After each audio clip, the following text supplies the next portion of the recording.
Boa tarde, todos bem? Maravilha, bom revê-los.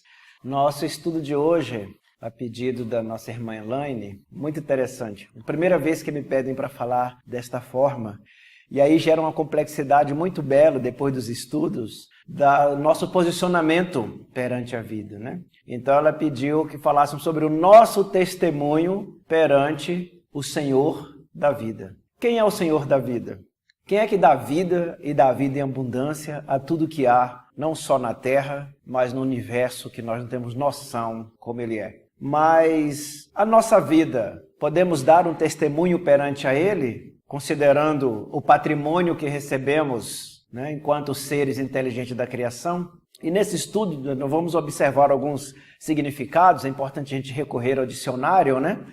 E ela coloca que testemunho é um conhecimento de evento em primeira mão. Olha que interessante. Conhecimento de um evento em primeira mão. Depois eles seguem. Conteúdo daquilo que se afirma. Eu tenho que afirmar algo. Eu me afirmo onde eu me encontro? Mas de que maneira é esta minha afirmação? Que testemunho eu estou dando? E depois diz, é um relato histórico, considerando o período, entrando na nossa escola cristã, dos homens do caminho. Porque cristianismo veio bem mais tarde, mas éramos conhecidos na divulgação da Boa Nova como homens do caminho, ok? Então, os discípulos do caminho saíam dando testemunho, mas o que é interessante aí é que esse testemunho é de uma certeza diferenciada do que nós achamos de testemunhar uma intercorrência. Então, os filólogos, né, ao montar a palavra, dando um contexto e significado dela, diz um conhecimento de eventos em primeira mão. Os apóstolos ou evangelistas da primeira hora, eles testemunhavam em primeira mão aquilo que eles faziam. Mas para nós é um testemunho perante o Senhor da vida, o nosso testemunho, da nossa vida. Os apóstolos fizeram isso. Alguém se lembra a situação deles? Nas leituras que nós temos feito, nas informações que recebemos até de outras escolas cristãs? Bom, em resumo, tirando João, né, o escritor lá que fez o Apocalipse, todos os outros foram martirizados. Todos. Nenhum escapou do martírio. Então, olha que interessante, o nosso testemunho perante o Senhor da vida. Perante Deus, como é que nós estamos testemunhando a vida? Mas o que é vida? Eu vou me reportar a uma passagem do Evangelho segundo o Espiritismo, onde trata do pedir e obtereis. Não sei se alguém se lembra. Então, para não perder a qualidade, eu vou ler alguns textos aqui. No buscar e acharei, e pedir e obtereis, batei e vociar. Mas tem um trecho, observai os pássaros do céu. E no capítulo 25, ele faz uma alusão a Mateus, no capítulo 6 de Mateus, versículo 19 a 21, 25 a 24. Então, que num determinado momento, Jesus diz assim, não acumuleis tesouro na terra, onde a ferrugem e os vermes o comem, onde os ladrões e os desterram e roubam. Acumulai o tesouro no céu, onde nem a ferrugem nem os vermes corrompem, e, portanto, onde está o vosso tesouro, aí vai estar o seu coração. Mas, ao mesmo tempo, ele consegue seguir nessa história do tesouro, nessa narrativa, ele fala assim, eis porque vos digo, né, segundo Mateus, é a palavra de Jesus, não vos inquieteis por saber onde achareis o que comer, o que vestir, ou alguma coisa para a vida. Nem de onde tirareis vestes para cobrir o vosso corpo. Não é a vida mais do que o alimento e o corpo mais do que a veste? Aí ele segue, observar os pássaros do céu, e vem toda aquela alegoria, né, do trabalho que eles fazem perante Deus e são sustentados sem estar apreensivo. Aí depois Jesus ainda segue, porque também vos inquietais pelo vestuário, observai como crescem os lírios do campo. Aí diz, ora, se Deus tem o cuidado de vestir dessa maneira as ervas do campo, que existe hoje e amanhã será lançada a fornalha, quanto maior cuidado não terá com vós vestir, ó homem de pouca fé? Não vos inquieteis dizendo, pois, que comeremos, que beberemos, que nos vestiremos, o que fazemos com nossos negócios. Buscai primeiramente o reino de Deus e sua justiça, que todas essas coisas vos serão dadas por acréscimo. Então, o nosso testemunho para o Senhor da vida é o testemunho que a natureza nos demonstra o tempo inteiro. Nós vamos ter situações variadas nas nossas experiências com aqueles que são chamados para conviver conosco no processo de reconciliação permanente. Aí é no núcleo familiar, profissional, social, na linha religiosa, filosófica que nós pertencemos. E é tão interessante essa parte do testemunho, que Emmanuel faz um tratado dela em várias obras, né? Na Fonte Viva, ele fala sobre o testemunho, está lá intitulado Testemunho 1. Caminho, Verdade e Vida, ele também fala do testemunho. No livro Deus Conosco, ele faz um tratamento do testemunho, dando exemplificação de Jesus no mundo, da maneira que ele foi martirizado, demonstrando que nós não vamos poder fugir disso. Há um texto que Emmanuel chama atenção de que o testemunho ele é sempre solitário. Aí ele retoma novamente a Jesus, que ficava no monte orando sozinho, no Jardim das Oliveiras. Ele retoma Paulo de Tarso na estrada de Damasco e depois nas catacumbas, sozinho, isolado, sem nenhum companheiro auxiliando. E depois ele vem narrando de outros e outros e outros seres. Mas o que ele chama muita atenção é que darmos o testemunho para o Senhor da vida é como conduzimos as nossas vidas. De que maneira nós vivenciamos o chamado martírio. Bezerra de Menezes usa uma palavra muito bonita, chama-se martiriológio de nossas vidas, né? Eis que na regeneração vamos retomar o martiriológio da época do Cristo na Terra. Que martiriológio é esse? Quem é que não tem, na primeira hora, no primeiro momento, um testemunho para narrar de dificuldade na sua convivência? Não há nenhum ser humano que não tenha essa dificuldade. Mas o nosso modelo e guia, o Mestre Jesus, ele deixou bem claro que no mundo nós teríamos aflições, mas nos pediu que tivéssemos bom ânimo, porque as aflições fazem parte desse mundo. Em virtude de quê? É um mundo de provas e expiações. Mas a aflição não é no sentido de nos dificultar o caminho, como no texto, né, de não ficar inquieto com as coisas que vão acontecer. O que é inquietude? É a falta de fé. Nós precisamos trabalhar porque estamos no mundo material, precisamos cuidar do corpo porque é uma exigência e o corpo é santuário da alma, do espírito. Precisamos estar com ele organizado, nos alimentar, nos ajustar, ter conhecimento porque senão não sairemos daqui. Mas nós não podemos ficar inquietos porque é uma falta, diríamos assim, de consideração ao Senhor da vida. Geralmente ficamos muito apreensivos ou nos ocupamos antes da coisa realmente acontecer. E no dia que vamos resolver aquela situação, ela é mais tranquila do que nós imaginávamos. Por quê? No princípio da fé, no sentimento religioso, esse flagilício que nós jogamos sobre nós, nada mais é pela falta de cuidado e administrar bem a nossa vida e a nossa convivência com os companheiros que estão conosco nesse planeta de provas e expiações. Então, nosso testemunho perante o Senhor da vida é a forma que nós convivemos com o espaço que ocupamos. Hoje tem uma palavra bonita, eles acrescentam co-convivência com o espaço que ocupamos, porque é uma interação. E aí é evidente que em alguns instantes vamos encontrar pessoas no ninho doméstico, né? Tá em Fonte Viva um texto, o testemunho no ninho doméstico. Aí Emmanuel passa no texto de Pedro, onde ele fala dos lugares que nós precisamos professar a nossa fé. Onde é que nós vamos encontrar os inimigos do homem ou do ser humano? Dentro do próprio lar. Ali é o primeiro caminho onde nós vamos dar testemunhos para o Senhor da vida. Reportamos-nos a Kardec no Evangelho segundo o Espiritismo, capítulo 4, quando ele pergunta para São Lázaro se a finalidade da encarnação era especificamente provas e expiações. Ele responde que não. Especificamente não é só provas e expiações, ou não viemos para isso. Viemos efetivamente para cumprir os desígnios do Senhor da vida, os desígnios de Deus. Deus nos coloca nos espaços específicos para que possamos dar continuidade na sua obra, porque nós somos artífices da imortalidade. Nós somos artífices de nós mesmos. Então ele nos dota de inteligência. Mas Gilberto, foi lido um texto em que pede para não ficarmos apreensivos ou inquietos com o dia de amanhã. Mas nós não temos que nos preocupar com a casa, com o trabalho, com a vida hoje. O que está chamando no texto é que Deus não está nos pedindo para ficar parado esperando que as coisas venham de mão dadas para nós. Ele nos dotou de inteligência. Mas o detalhe é que o amanhã ou o futuro, ele está sendo concebido hoje. Os atos que eu adoto, seja do plano material, no plano de relacionamento emocional ou religioso, espiritual, ele tem que ser adotado hoje. Porque eu não tenho mais como resolver o que fiz ontem e eu não tenho controle sobre o que vai acontecer amanhã. Por isso que na mensagem do nosso testemunho perante o Senhor da vida é acordarmos felizes por termos a oportunidade de estarmos num planeta em evolução. E nós também estarmos ajudando esse planeta em evolução. Não temos nenhum defeito físico que nos impeça de nos relacionar com a natureza e com as pessoas. Então dar o testemunho é pautar a nossa existência de forma utilitária. Não importa o que eu esteja fazendo, mas eu tenho que ser útil para alguém. Seja no meu trabalho profissional, seja na minha atividade, né, voluntária, seja no momento de lazer. Eu preciso estar expandindo energias positivas de agradecimento por existir. Começo a dar o meu testemunho.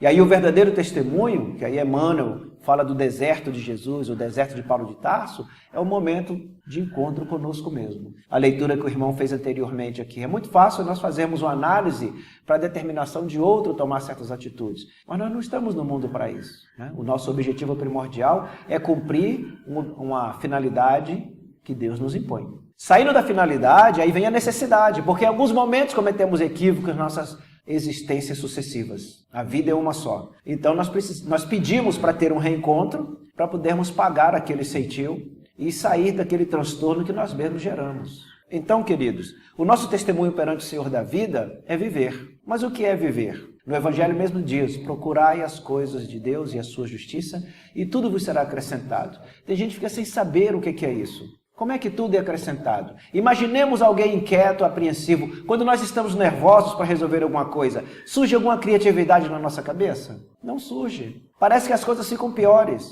E alguns dizem assim, nossa, mas depois que eu comecei a me dedicar a uma vida mais cordata, ser mais humilde, procurar sentir o Evangelho de Jesus e o amor de Deus na minha vida, parece que as coisas ficaram mais difíceis? Não. As dificuldades já estavam lá.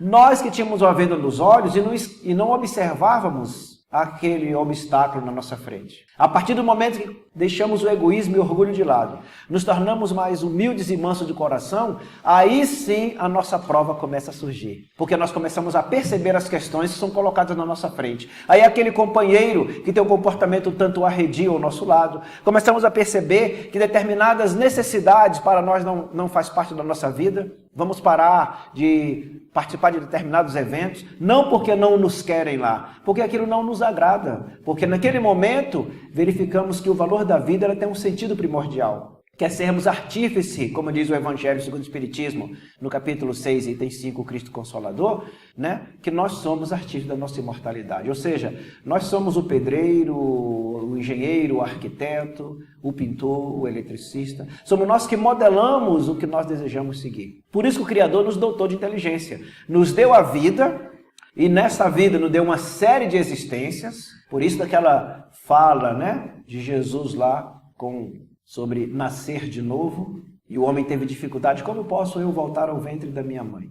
E aí nós temos hoje uma realidade que não só a religião tem mostrado isso, mas os consultórios de psiquiatria e de psicologia têm demonstrado com as terapias, não é isso? De vivências passadas. Como é que eles alcançam a terapia de vivências passadas? Como é que ele consegue pegar numa memória de alguém que está falando outro idioma e às vezes naquele consultório de psiquiatria ou psicologia o próprio profissional não sabe que idioma que está sendo falado. E aí começa a cair por terra aquela visão, né, fácil de que a vida é uma só apenas no mundo material. A vida é uma só enquanto almas, enquanto espírito que nós somos. Mas as existências são várias, para que nós possamos testemunhar, enquanto obra de Deus, o que nós estamos fazendo na sua necessidade de nos fazer crescer. Ué, mas Deus tem necessidade? Sim. Ele aguarda os seus anjos, arcanjos, querubins, serafins e cristos para administrar a estrutura abissal que ele criou. Cada planeta tem um governador, como cada família tem aquele que cuida, o pai e a mãe dos seus filhos.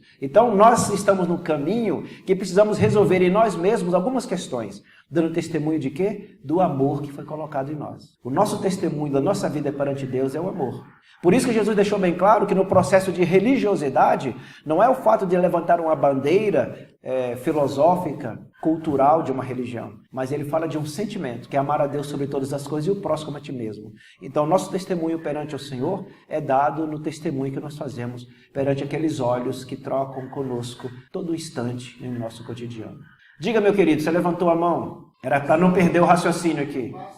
Tá bom. Então, nesse processo, a prática do amor, a vivência do amor, a realização dele é o nosso testemunho.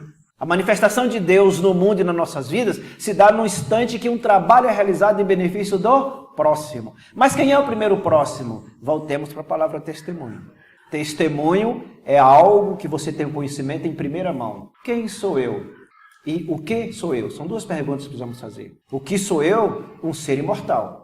Mas quem sou eu? Nesse momento, um brasileiro. Posso vir americano, caucasiano, russo, iraquiano? Podemos, vai depender do testemunho da vida que nós estamos dando agora. Porque aos mais capazes será dado a eles os postos mais difíceis. Então eu recebo uma família para cuidar. Deus nos confia aquela família.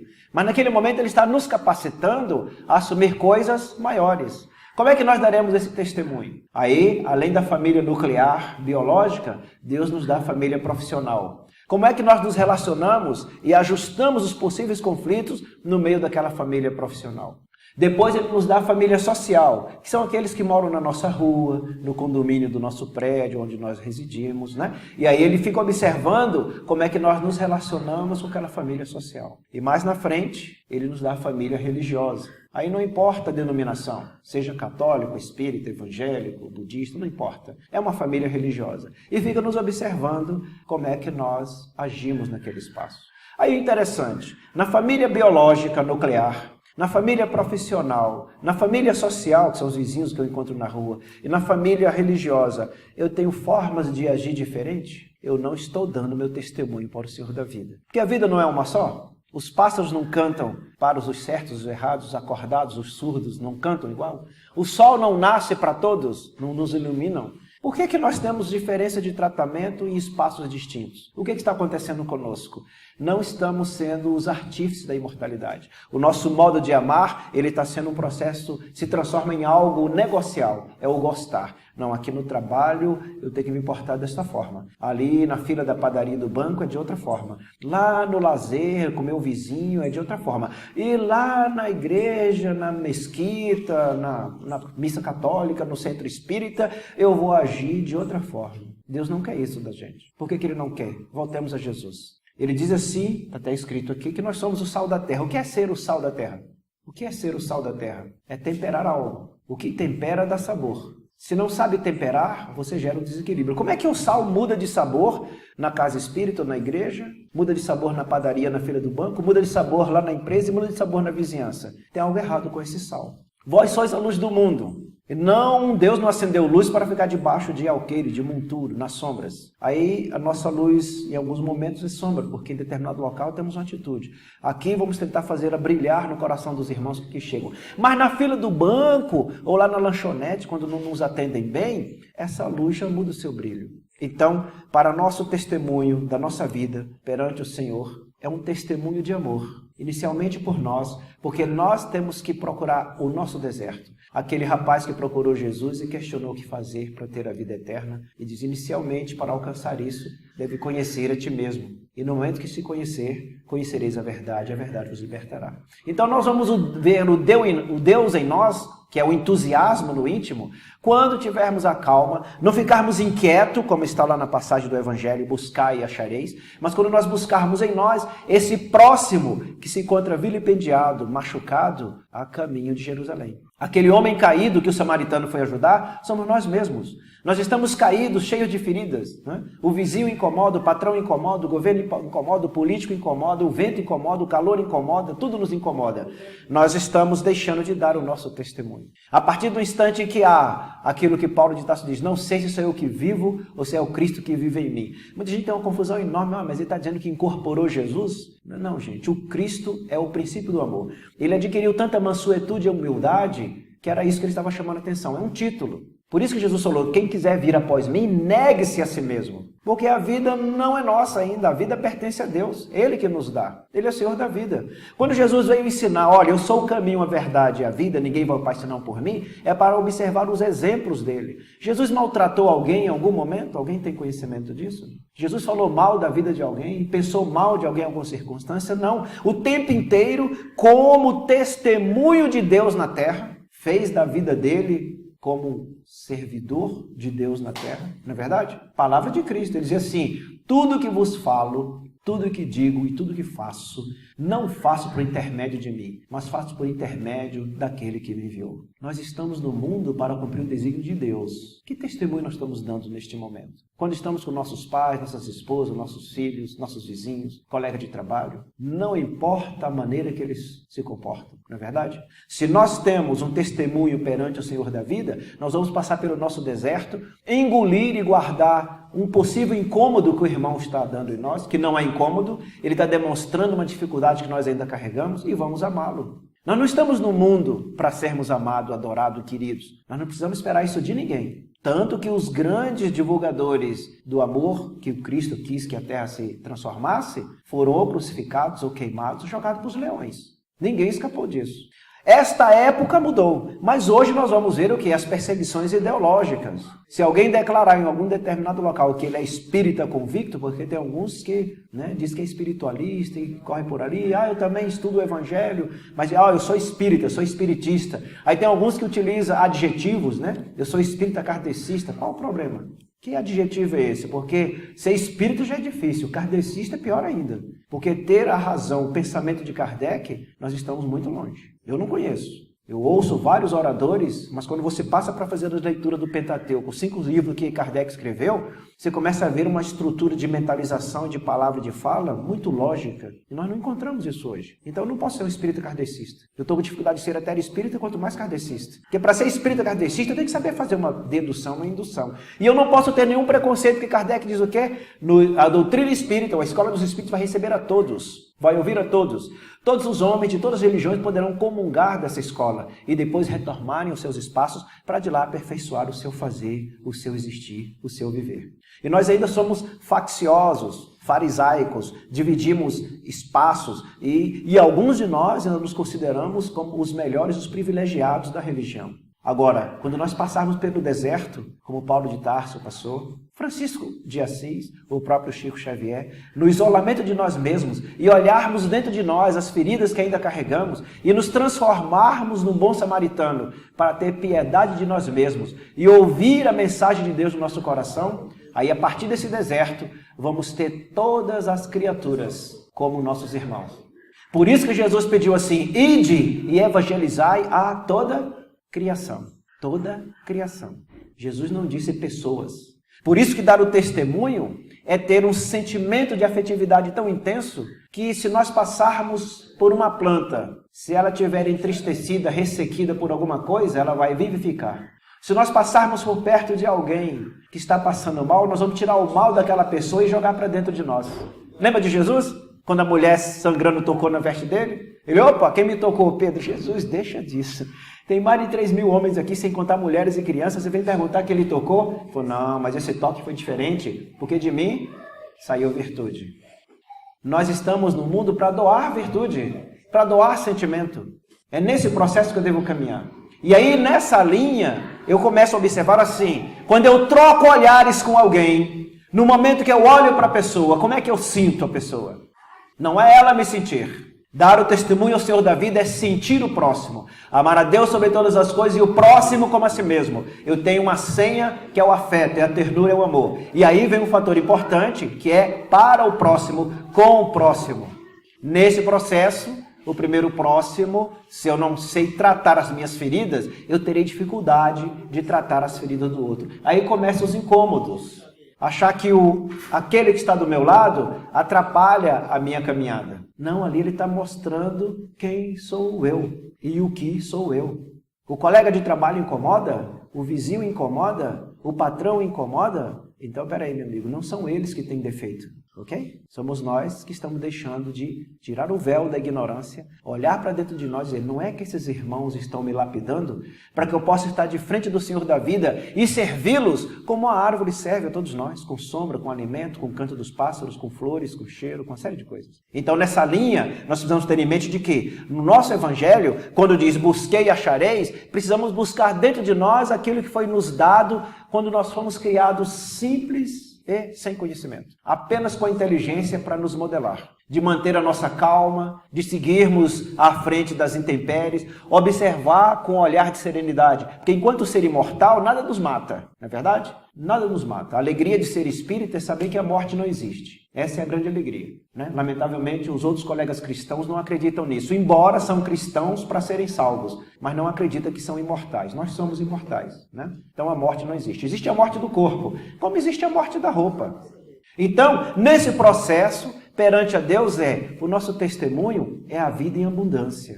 Nós saímos recentemente de mundos primitivos, estamos em provas e expiações transitando para a regeneração. Vamos ficar um tempão na regeneração, depois vamos transitar para mundos felizes, depois transitaremos para o mundo ditosos, até chegarmos no mundo celestiais. Neste período que está muito longe, nós não reencarnaremos mais. Esses corpos perecíveis que nós utilizamos não fará mais sentido. Mas só alcançaremos os corpos permanentes quando nós transformarmos a nossa vida em abundância para o próximo. Porque estamos no planeta para servir e não para ser servido. E aí Emmanuel faz um comentário muito interessante no texto. Para não perder a qualidade, vou pedir licença para vocês e vou ler aqui. Esse texto vai estar em Fonte Viva, lição 171. Ele diz assim: muitos se queixam da luta moral enquanto se sentem envolvidos depois de aceitação do Evangelho para testemunhar a sua fé perante o Pai. Em caminhos diferentes sentem-se modificados. Não mais mergulham nas correntes escuras da vaidade. Não mais se comprazem no orgulho. Não mais se compadecem com o egoísmo. Não mais rendem culto à discórdia. Ou seja, não fica mais inquieto. Volta ao seu testemunho que Jesus estava chamando. Não inquieteis com o dia de amanhã, o que vai vestir, o que vai comer, o que vai fazer. Porque nesse processo, nós temos tanta tranquilidade no agora, que já damos soluções para tudo que ocorrerá amanhã.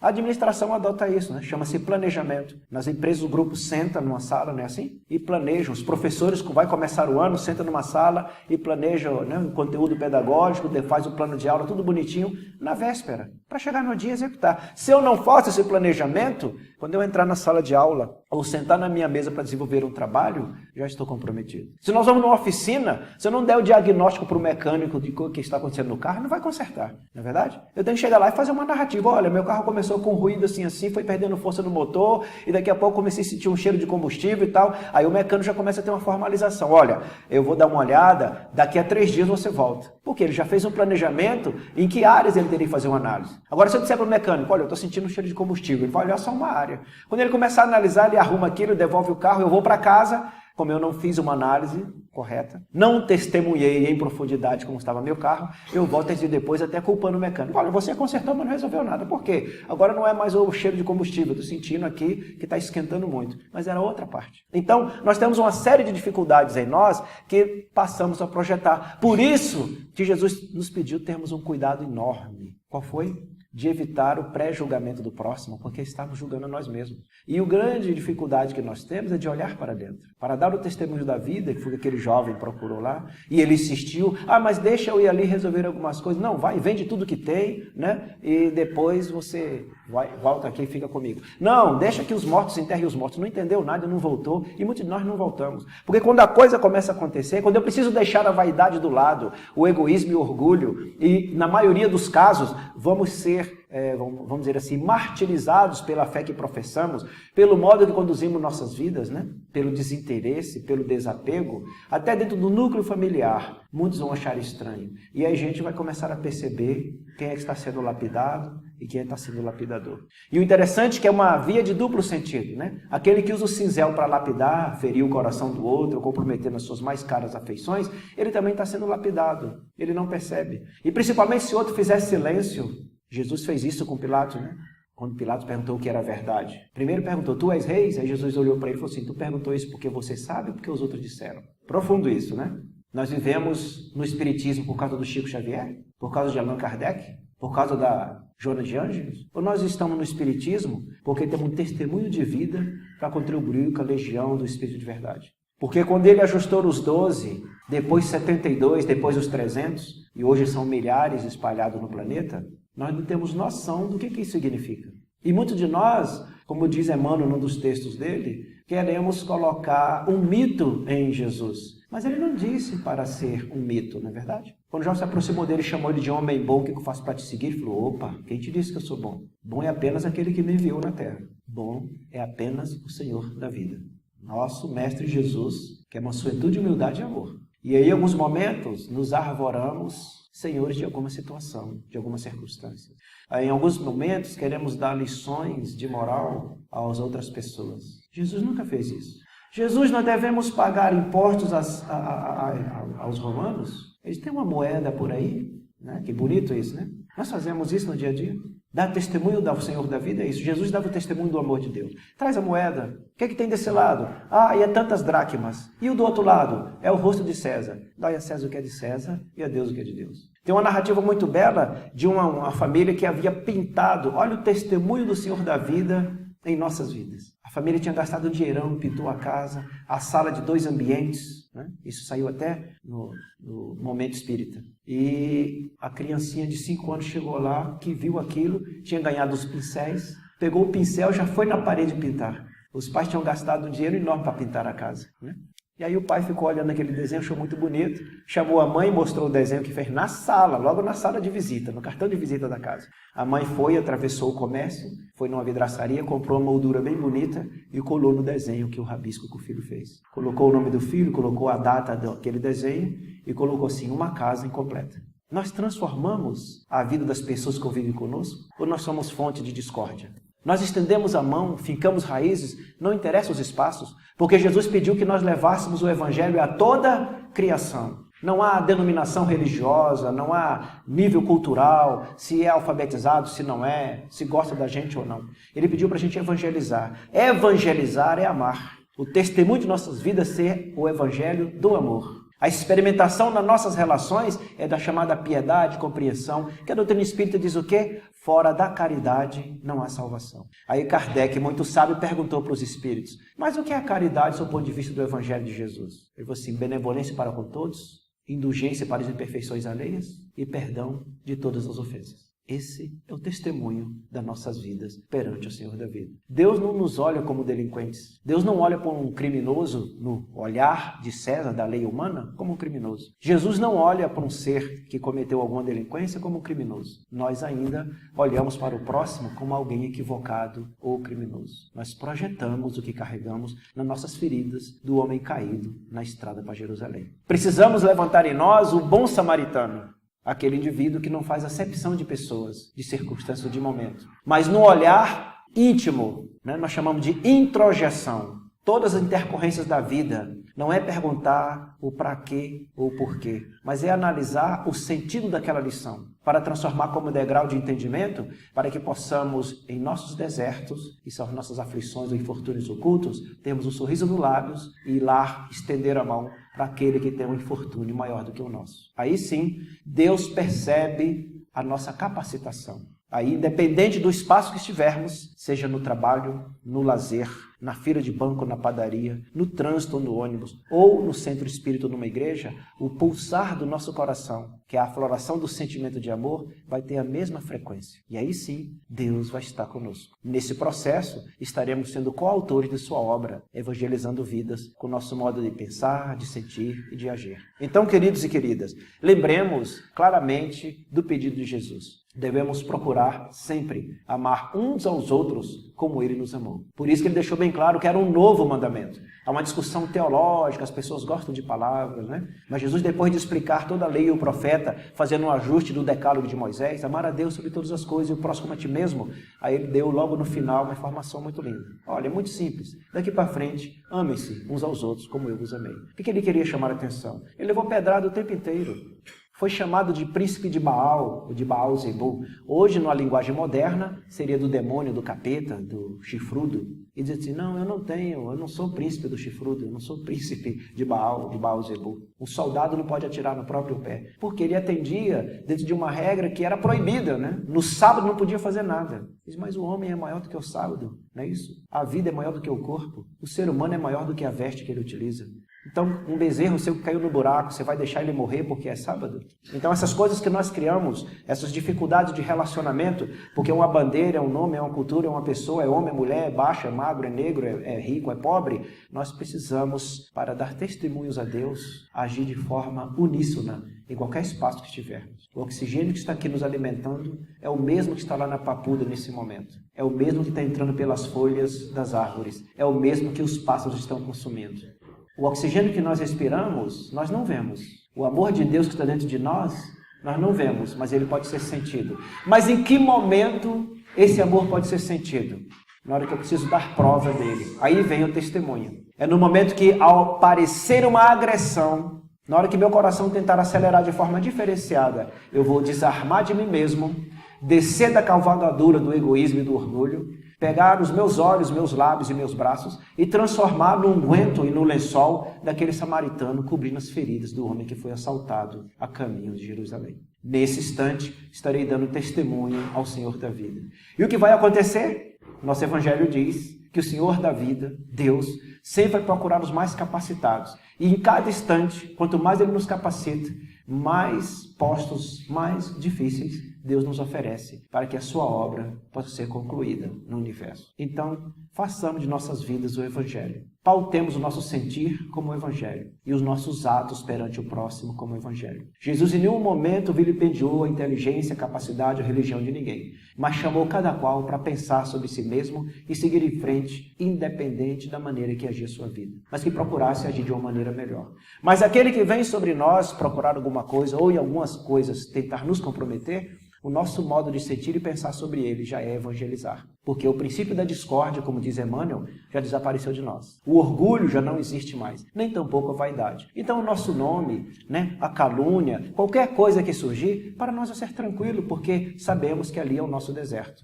As dificuldades de sobrevivência, saberemos que é o nosso deserto. Manteremos a tranquilidade. Ao manter a tranquilidade, ao não ficar inquietos, seremos assistidos como são as aves dos céus e os lírios do campo.